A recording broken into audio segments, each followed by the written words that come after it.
नमस्कार, मी अनिल चित्तर आणि आपण पाहताय कार्यक्रम अन्न संस्कार। आजचा आपला विषय आहे आपण रोज विष खातो। हो, आपण रोज विष खातो। आता तुम्ही मला विचारा, म्हणजे विष येतं कुठून?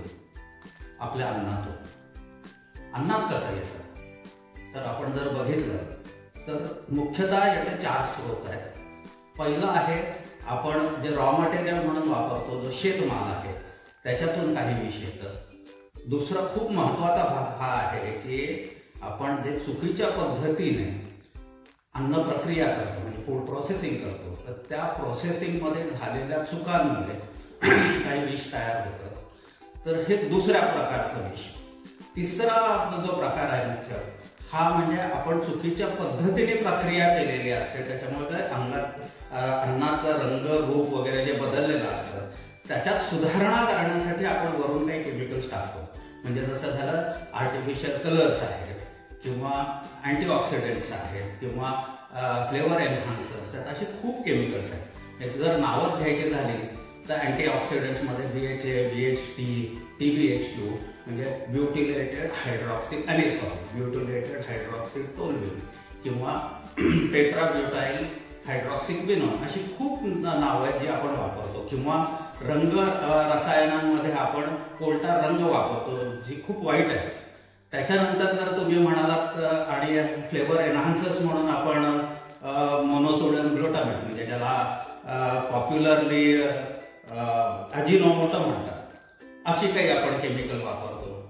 तर अशी खूप केमिकल्स आपण अन्नाला मेकअप करायसाठी म्हणूयात, आपण त्याचा एक प्रत सुधारलेली दाखवण्यासाठी केमिकल्स वापरतो। त्याच्यातून काही विष येतं, म्हणजे ती एका प्रमाणाच्या बाहेर वापरले तर ते विषासारखे काम करतात। आणि हे सगळं कमी झालं की काय म्हणून आता आपण जे काय प्लास्टिक वापरतो, तर त्या प्लास्टिकमधून बिस्फिनॉल A अशी या नावाची काही केमिकल्स आहेत, ती सुद्धा आपल्या अन्नात उतरतात। तर आपल्याला आज या सगळ्या याच्यात नाही बोलायचं आहे। पहिला जो भाग आहे जे रसायन किंवा जे केमिकल्स अन्नातून येतात, शेतीतून, त्याच्याबद्दल आज नको बोलूयात, परत बोलूयात। आज आपण मुख्यतः की अन्न प्रक्रियेमध्ये चुकीच्या पद्धतीने प्रक्रिया केल्यामुळे जे विष तयार होतं त्याच्याबद्दल बोलूया। तर ह्या प्रक्रियेमध्ये तयार होणाऱ्या केमिकल्सची नावं आपण बघूया। तर ॲक्रिलामाइड, फ्युरान डेरिव्हेटिव्ह म्हणजे 2-मिथाइल फ्युरान किंवा 2,5-डायमिथाइल फ्युरान किंवा 5-हायड्रॉक्सी मिथाइल फ्युरफ्युराल किंवा प्रोसेस जनरेटेड ट्रान्स फॅट्स। काही केमिकल्सचे ग्रुप आहेत ज्याचं नाव आपण जर हे करायला गेलो तर हायड्रोकार्बन्स म्हणतो। त्यातला एक मोठा गट असा आहे की हेटेरोसायक्लिक ॲरोमॅटिक हायड्रोकार्बन्स, हा एक भाग आहे। किंवा पॉलिसायक्लिक अमाइड्स म्हणून आहेत। अशी खूप नावं आहेत जी आपल्याला दरवर्षी वाढत चालतात। आता तुम्ही याच्या पुढे म्हणाल की एवढी केमिकल्स आहेत आणि आत्ताच आपण का बोलायला लागलो, याच्या आधी याच्याबद्दल का बोललं जात नव्हतं? तर याचं उत्तर साधं आहे की जसजसं आपण पुढे जातोय तसतसं फूड ॲनालिसिस किंवा अन्नामध्ये जे काय आपल्याला खोलवर जाऊन बघायची क्षमता आपल्याकडे येते, नवीन नवीन इक्विपमेंट्स येत आहेत, नवीन नवीन तंत्र तयार होत आहेत आणि त्याच्यातून आपल्याला अन्नात खोलवर बघायची आता सुविधा प्राप्त झाली आहे। त्याच्यामुळे हे सगळं आपल्याला कळलंय, त्याच्यामुळे हे आत्ता बोललं जात आहे। तुम्ही पुढचा प्रश्न मला हा विचारा की हे तुम्हाला कोणी सांगितलं? एखाद्या बाबानी, बुवानी किंवा अंधभक्तानी? हा आपल्याकडचा शोध नाही। हे सगळं संशोधन पाश्चात्य जगातलं आहे, हे त्यांनी शोधून काढलेलं आहे, याचा आपल्याशी संबंध नाही। आता पुढचा तुम्ही पुन्हा प्रश्न विचाराल, हे जर त्यांना माहिती, हे त्यांनी शोधून काढलं आणि त्यांना कळतंय की त्यांच्या प्रोसेस फूडमध्ये एवढं विष आहे, तर ते त्याच्यावर बॅन का आणत नाहीत, बंदी का घालत नाहीत? तर याचं उत्तर साधं असं आहे की घोड़ा अगर घास से दोस्ती करे या आदमी या इंसान अनाज से दुश्मनी करे, खाएगा क्या? एक्झॅक्टली हा प्रश्न आहे। आज संपूर्ण पाश्चात्य जग हे प्रोसेस फूडवर जगतंय। घरी स्वयंपाक करणं जवळपास संपलं, स्वयंपाक करणं बंद, जे काय आहे ते बाहेरून आणायचं आणि खायचं, म्हणजे प्रोसेस्ड। आणि आत्ता गेल्या काही वर्षात जे काय याच्यावर संशोधन चालू आहे असं लक्षात येत आहे की जवळपास म्हणण्यापेक्षा ऑलमोस्ट 100% प्रोसेस फूडमध्ये कमी जास्त प्रमाणात हे विष आहे. ही जी काय आपण नावं बघितली त्याचं कुठलं ना कुठलं कमी जास्त प्रमाणात आहे. त्याच्यामुळे जर बंदी घालायची वेळ आली तर संपूर्ण प्रोसेस फूडवर बंदी घालावी लागेल. Total process food will have to be ban. नाही करता येत, कारण जर ती बंदी आली तर संपूर्ण पाश्चात्य जगावर उपासमारीची वेळ येणार आहे. त्याच्यामुळे ते त्याच्यावर बंदी घालू शकत नाही. त्याच्यामुळे बंदी येणार नाही. मग करायचं काय? हातावर हात ठेवून बसायचं का ते बसलेत? नाही, याच्यावरही खूप गांभीर्याने विचार चालू आहे, गांभीर्याने संशोधन चालू आहे.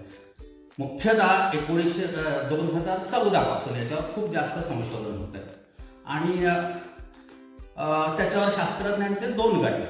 एक गट असं म्हणतोय की आम्ही अन्नधान्य असं शोधून काढू, म्हणजे जेनेटिकली मॉडिफाय करू की ज्याला तुम्ही कसंही प्रोसेस करा त्याच्यात काही विष होणार नाही.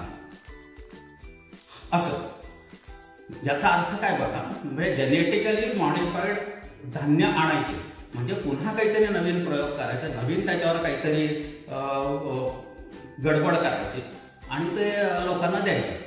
बरं, जेनेटिकली मॉडिफाईड अन्न आलं म्हणजे त्याची किंमत वाढली म्हणजे गरिबांच्या क्षमतेच्या बाहेर गेलं, म्हणजे ते तर बाहेरच राहिले. एक सगळ्या पॉप्युलेशनमधला 30% जनता ज्यांना पैसे खर्च करायची क्षमता आहे, त्यांचेच पैसे घ्यायचे आणि त्यांचेच 12 वाजायचे थोडक्यात.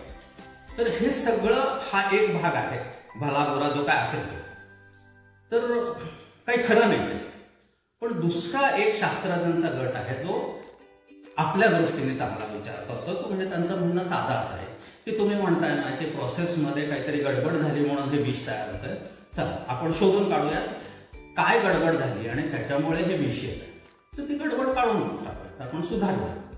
तर या सुधारणा काय करायला पाहिजे किंवा काय गडबड होते हे शोधायसाठी जो गट काम करतोय तो साधारण 2014 पासून काम करतो आणि गेल्या 8-9 वर्षात त्यांना हे लक्षात आलंय की जर तुम्हाला हे ॲक्रिलामाइड सारखी केमिकल्स होऊ द्यायची नसतील तर भारतीय पद्धतीने अन्न शिजवणं हे त्याच्यावरचं उत्तर आहे.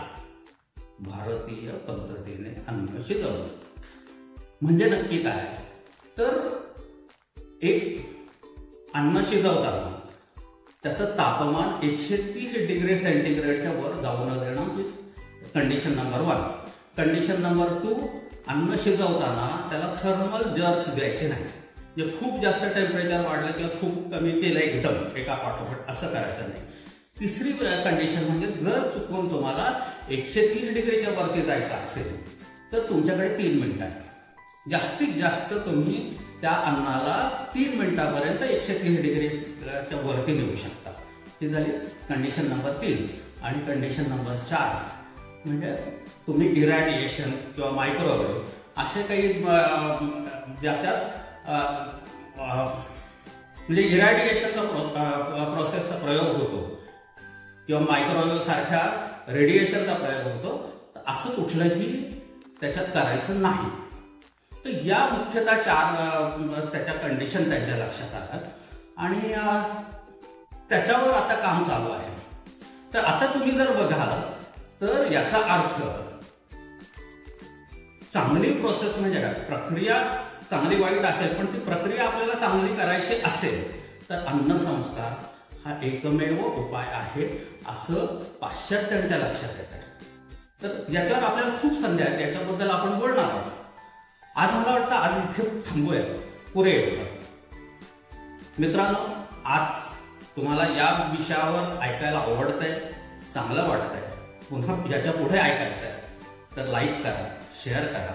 तुम्हाला याच्यात सहभाग घ्यायचा आहे किंवा याच्याबद्दल स्वतःची मतं नोंदवायची आहेत तर कमेंट बॉक्समध्ये कमेंट करा आणि सबस्क्राईब करा. आजच्या इथे थांबूयात. पुढचा विषय आपला ॲक्रिलामाइड इन फूड, अन्नातलं ॲक्रिलामाइड नावाचं विष जे प्रक्रियेतून तयार होतं. आजच्याला पुढे नमस्कार.